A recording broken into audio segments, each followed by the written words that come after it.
عليكم. احنا الآن في راس نقيل الحيمة على طريق الحديدة. هذا يعني نقيل الحيمة، يعني احنا دحين في المناص ولا أو في الراس.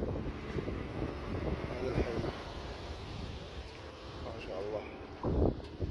الآن جو أمطار رعود ما شاء الله.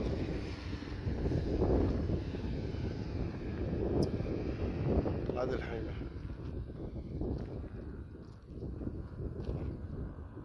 ثانيا. الحيمة بيت غوبر، يعني يعتبر هذه منطقة الحيمة بيت غوبر، يعني قرية حق بيت غوبر على ما أعتقد، مو بيت غوبر.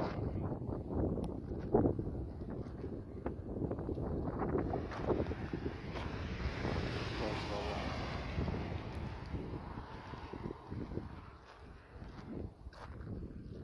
ما شاء الله. تحياتي لكم.